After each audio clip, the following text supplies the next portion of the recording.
What if I told you that many people are living trapped by something God has already decided not to hold against them? Maybe you carry memories that still hurt, decisions you wish you could erase, mistakes that seem to define who you are today. And even while trying to move forward, there's that quiet voice reminding you of your past. But is that really how God sees you? In this video, we're going to look at one of the most powerful moments in the life of Jesus, when a person was exposed, judged, and condemned by everyone around her. Yet Jesus revealed a truth that completely changed the way the past should be seen. By understanding what happened in that encounter, you will discover something deeply liberating: why your past does not have the power to define who you are today. If you've ever felt trapped by old mistakes, if you've ever thought you went too far or that some things cannot be undone, this video may change the way you see yourself, your story, and even the way God sees you. So stay with me until the end, because what Jesus revealed that day is still transforming lives today. Before we move into the first point, it's worth making a quick note. This content was created with the help of artificial intelligence tools to assist in research, organizing ideas, and exploring biblical insights more deeply. Even so, the central message remains firmly grounded in the scriptures and in the teachings of Jesus. The goal here is simply to make this reflection clearer, easier to understand, and more meaningful for those who are watching. My hope is that these words help illuminate a truth that has already been present in the Bible for centuries. Now, to begin understanding this truth in a deeper way, we first need to look at something many people carry silently within themselves. Many people continue living their lives normally on the outside, but inside they carry something that almost no one sees. They work, talk with others, interact with people, and continue fulfilling their daily responsibilities. From the outside, everything may appear stable and ordinary. Yet deep within them there is a part of their story that remains hidden in silence. A mistake, a decision, or a moment they deeply wish they could erase. In many cases, it's not something others even remember or know about. Sometimes it's a failure that exists only in the memory of the person who experienced it. No one else may bring it up, and the world may have already moved on. And yet that memory continues returning to the mind at unexpected moments. It may surface during quiet nights, moments of reflection, or when someone begins thinking about who they have become and how their life unfolded. Over time, something deeper begins to happen. The mistake stops being just an event in the past and starts influencing how a person sees themselves. What happened becomes a lens through which they interpret their identity. Slowly, the thought shifts from, "I made a mistake," to, "Maybe this mistake defines who I am." Without realizing it, the past begins to reshape the way they understand their own worth. When this happens, the past begins to exercise a quiet authority over a person's life. Each negative memory seems to confirm an inner narrative of guilt or shame. Even if years have passed, that moment still occupies far too much space within their story. It becomes something they return to again and again, as if it had the final say over who they are today. Often this process happens without the person clearly realizing it. The human mind has a natural tendency to revisit painful memories more intensely than positive ones. Because of this, what was once a mistake in a specific moment of life begins to feel permanent, almost like a mark that cannot be removed. Shame also plays a powerful role in this process. When someone feels ashamed of something that happened, there is a strong impulse to hide that part of their story. They avoid talking about it, avoid thinking about it openly, and try to bury it as deeply as possible. Yet what is hidden on the outside often remains active on the inside, feeding thoughts of unworthiness, regret, and inadequacy. Over time, this feeling can even begin to influence how someone imagines God sees them. Some begin to believe that God is constantly remembering their failures, as if He were always looking at the worst moment of their life and using it as the main reference for who they are. This type of thinking creates a constant sense of inner condemnation. Even when no one is accusing them or pointing fingers, the person feels as if they are being judged. There is an invisible weight that follows their thoughts and emotions, making them feel as if they are never truly enough, no matter how much time has passed. But when we look at the Bible, we find an incredibly powerful statement that directly challenges this way of thinking. In Romans 8:1, the Apostle Paul writes something that completely changes this perspective. He declares, "Therefore, there is now no condemnation for those who are in Christ Jesus." This statement is not small or superficial. It reveals something profound about how God sees those who come to Him. If there is no condemnation for those who are in Christ, that means God is not constantly revisiting someone's past in order to define who they are today. And yet many people still live as if that condemnation were active. They continue carrying guilt, shame, or fear, as if the past still had permanent authority over their identity, as if a moment from years ago still determined the value of their life in the present. But is that really how Jesus treated people who had mistakes in their past? Did He look at someone only through the worst moment of their life? Or did He see something completely different, something beyond the failure that everyone else focused on? There is a story in the Gospels that reveals exactly how Jesus dealt with situations like this. A story in which someone's past was publicly exposed before an entire crowd. And it was precisely in that moment of greatest accusation that Jesus revealed a truth that continues setting people free even today.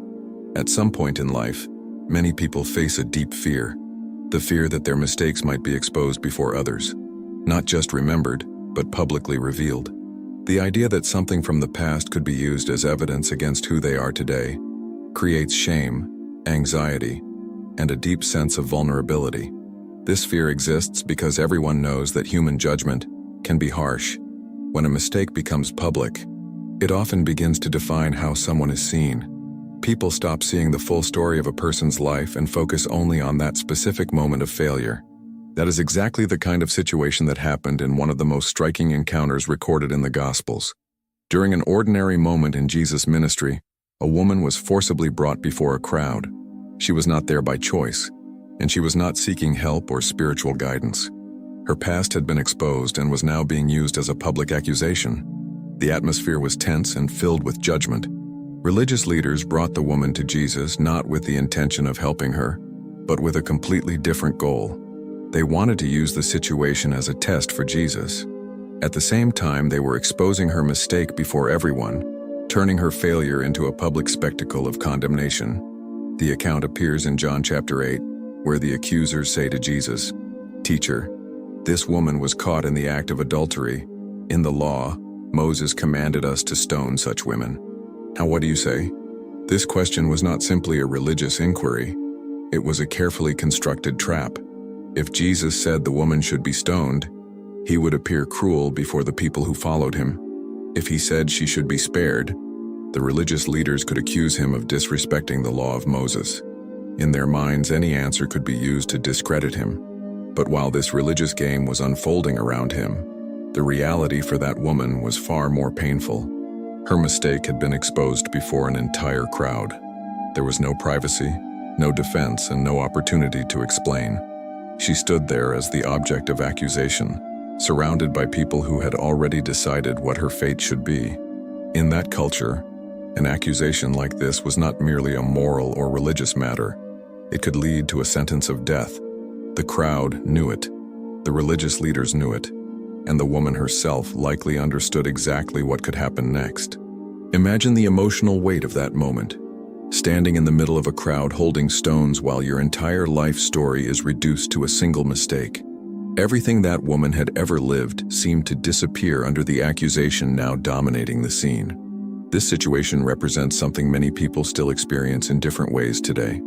The feeling that a mistake can be used to define who they are completely.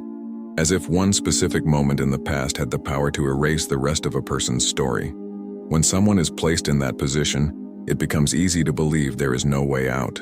Shame fills the mind, fear takes over the thoughts, and condemnation begins to feel inevitable. Every voice around seems to point in the same direction, reinforcing the idea that there is no room for mercy. But it is precisely at that moment of greatest tension that something unexpected begins to happen. Instead of responding immediately to the accusation, Jesus reacts in a way no one was expecting. He does not enter into the logic of the crowd, and He does not repeat the pattern of judgment that seemed unavoidable. The way Jesus responds begins to change the entire direction of that situation. What seemed like a public trial slowly turns into a moment of spiritual revelation. And little by little, the atmosphere of condemnation begins to lose the strength it once appeared to have. What happens next reveals one of the most surprising responses Jesus ever gave in the entire gospel narrative. A simple, yet incredibly powerful sentence that not only changes that specific moment, but also reveals something profound about how God sees guilt, judgment, and identity. After going through something painful or making a mistake, many people begin to look at their past in a way that seems natural, but is actually deeply destructive.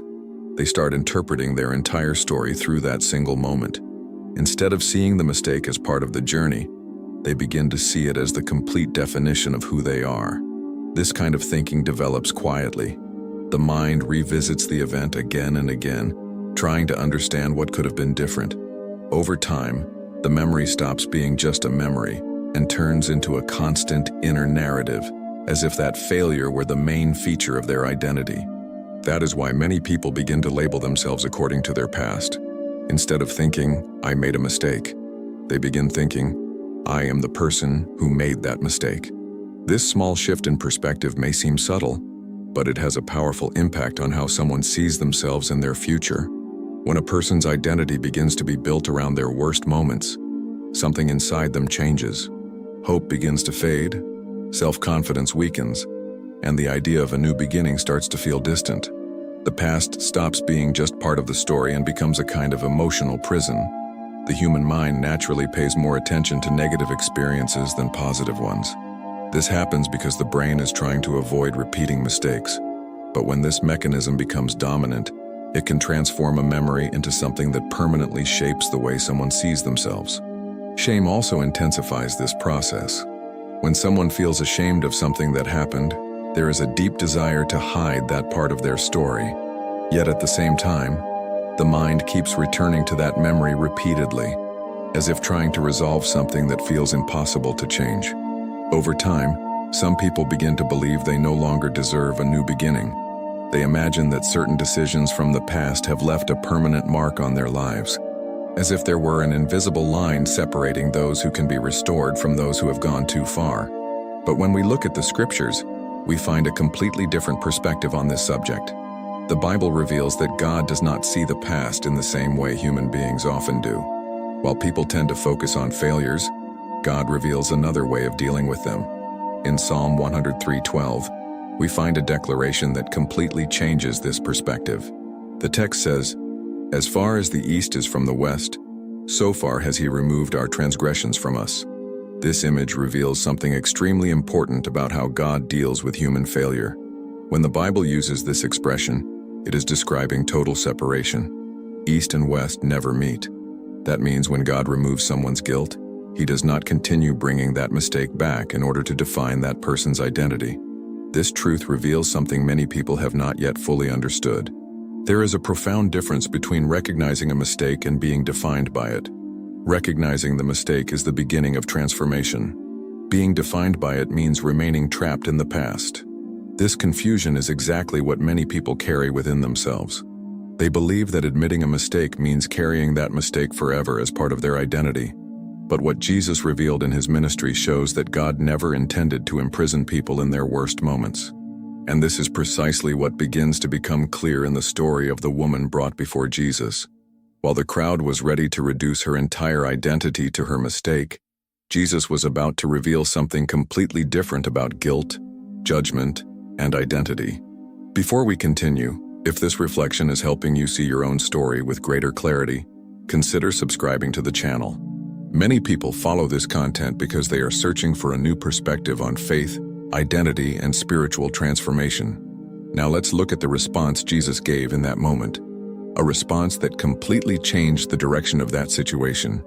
When the crowd brought that woman before Jesus, everyone around believed the outcome of that situation had already been decided. The accusation had been made publicly. The law of Moses had been cited, and the pressure placed on Jesus was clear. In the minds of many there, only one step remained: confirming the condemnation and allowing the punishment to be carried out. The atmosphere in that place was filled with tension and expectation. People were watching carefully to see what Jesus would say. For the religious leaders, this moment was an opportunity to test him. For the crowd, it seemed like the beginning of a public trial whose outcome was already determined. But something unexpected happens. Instead of answering the accusation immediately, Jesus does something no one was expecting. The gospel tells us that he bent down and began writing on the ground with his finger. This seemingly simple detail creates a powerful pause in that moment of pressure. The biblical text does not reveal what Jesus wrote. Over the centuries, many people have tried to imagine what might have been written in the dust. But perhaps the most important detail is not the content of the writing, but the silence Jesus creates in that moment. While the accusers kept pressing him for an answer that would support the condemnation of the woman, Jesus remained silent for a few moments. This pause interrupts the rhythm of the accusation and forces everyone around to wait. The crowd that was ready to act now has to listen. When Jesus finally stands up, he speaks words that would become one of the most powerful statements of his entire ministry. In John 8:7 it is written, "Let him who is without sin among you be the first to throw a stone at her." With just a few words, Jesus completely changes the focus of the situation. Until that moment, all attention had been fixed on the woman's mistake. The crowd looked at her as if she were the only person in that place with moral failure. But now every person present had to look inward. Jesus' statement does not deny that sin existed. He also does not say that the woman's mistake did not matter. Instead, he reveals something deeper about the human condition. Jesus exposes the tendency people have to condemn others while ignoring their own failures.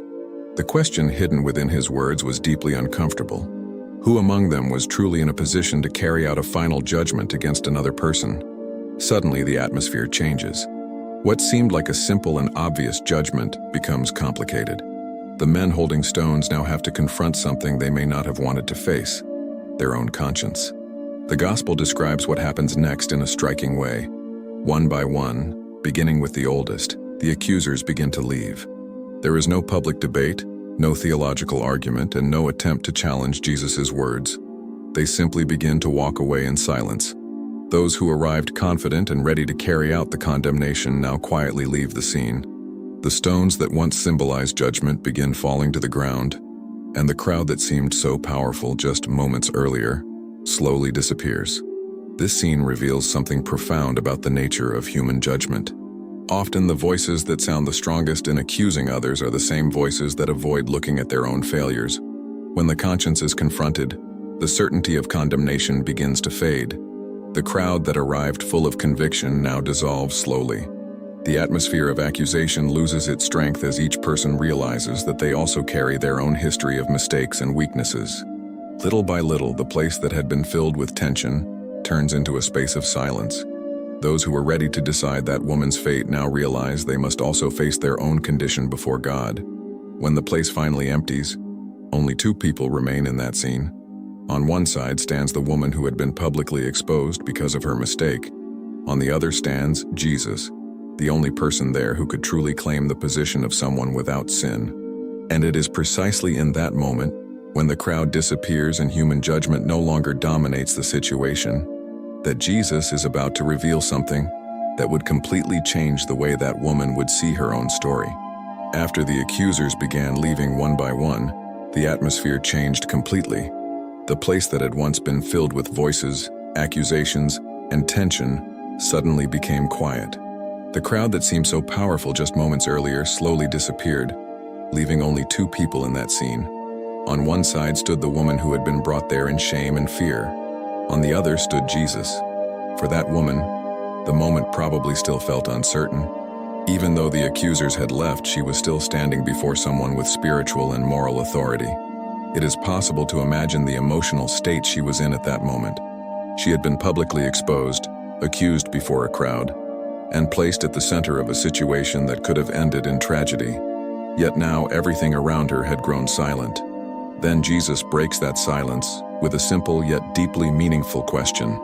In John 8:10-11 we read that he said, "Woman, where are they? Has no one condemned you?" This question was not merely a comment about the crowd that had walked away. By asking this question, Jesus helps the woman realize something important. Those who were ready to condemn her were no longer there. The voices that seemed to have authority over her destiny had disappeared when they were confronted by their own conscience. The woman answers briefly and directly, "No one, Lord." Her response reveals something powerful about that moment. Those who had arrived holding stones and speaking with certainty had now completely vanished from the scene. It is at this moment that Jesus speaks one of the most remarkable sentences in the entire story. He says, "Neither do I condemn you. Go, and from now on, sin no more." This declaration carries a depth that is often missed when this passage is read quickly. First, Jesus makes it clear that condemnation is not the path he chooses in that encounter. He does not ignore the mistake that happened, but he also refuses to reduce that woman to the worst moment of her life. Instead of reinforcing the accusation of the crowd, he offers something no one else there had shown. Jesus offers grace. This reveals something essential about the way God deals with human failure. Jesus does not treat that woman only based on what happened in her past. He does not allow that specific moment to become the complete definition of her identity. Instead, he looks at her in a completely different way from the crowd. While the accusers saw only her mistake, Jesus saw a person who still had a story ahead of her. When he says, "Neither do I condemn you," Jesus removes the weight that had been placed upon that woman's identity. He clearly separates two things that people often confuse: the mistake that was made and the value of the person. This detail is extremely important. Very often, when someone makes a mistake, the human tendency is to turn that mistake into a permanent label. The person is no longer seen as someone who made a mistake, but as the mistake itself. But Jesus breaks that kind of logic in this encounter. He shows that acknowledging a mistake does not mean imprisoning someone in that mistake forever.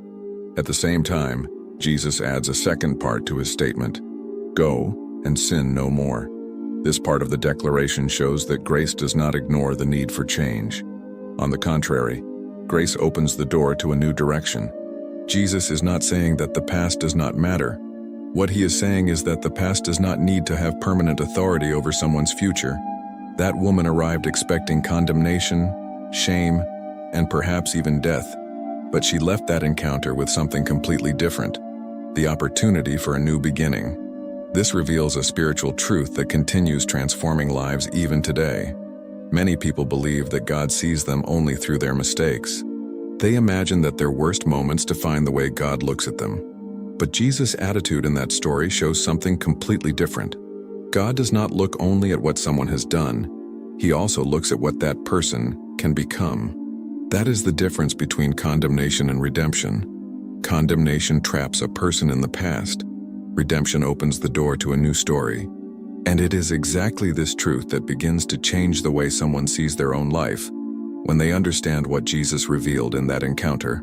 After understanding what happened in that encounter between Jesus and that woman, an important question arises for anyone reflecting on this story today. What exactly does this moment reveal about the way God sees people's past? Many still carry the idea that their past mistakes continue to define who they are before God. Even after seeking change, even after asking for forgiveness or trying to follow a different path, a persistent thought returns to their minds saying that certain failures will always remain the main reference of their identity. This kind of thinking creates a deep inner conflict. A person believes in God, desires to live differently, and may even begin changing certain behaviors. Yet something inside them continues to whisper that the past will always be there, reminding them of who they once were. Because of this, many people live as if they are still trapped in old stories.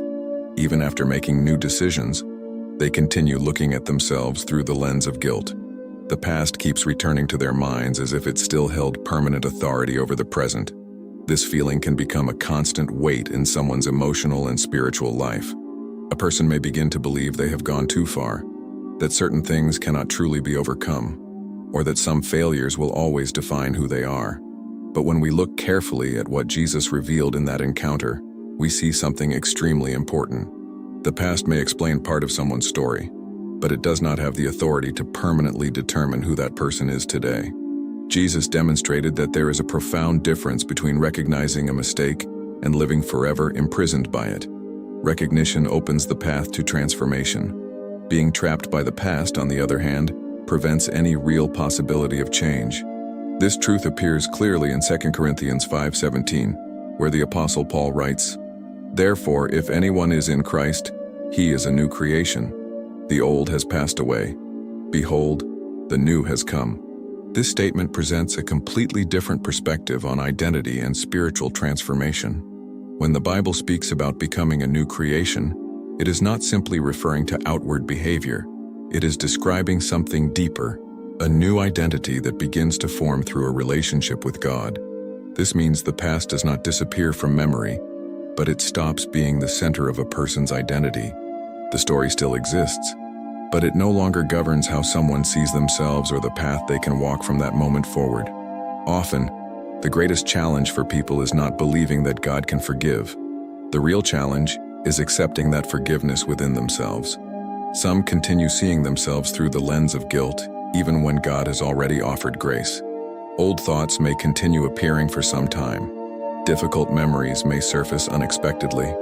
But when someone begins to understand who they are in Christ, the way they interpret those memories starts to change. The past stops being an emotional prison and becomes only part of the journey that led that person to a new beginning.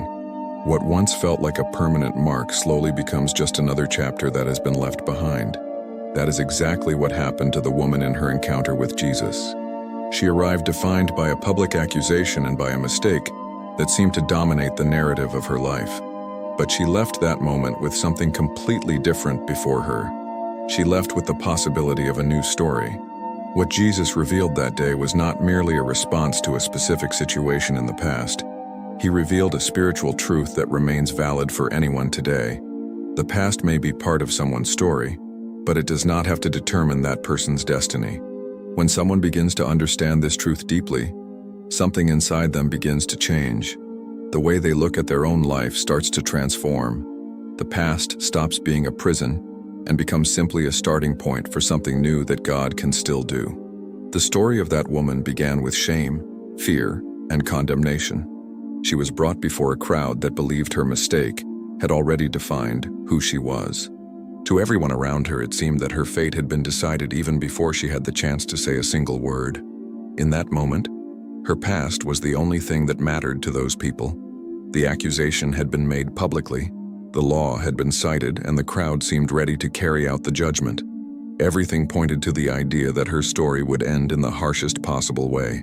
But when Jesus enters that scene, something changes completely.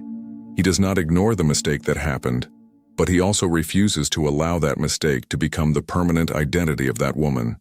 Instead of confirming the judgment of the crowd, he reveals a completely different perspective on guilt, condemnation, and transformation.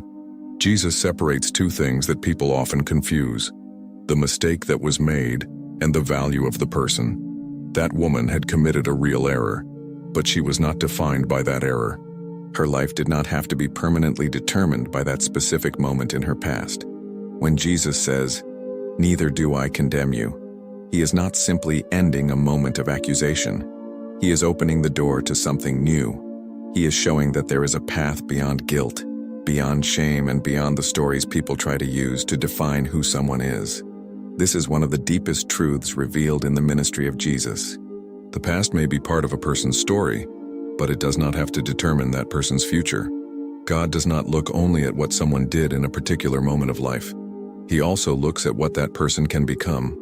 That is why we find such a powerful promise in Isaiah 43:18-19. The passage says, "Forget the former things.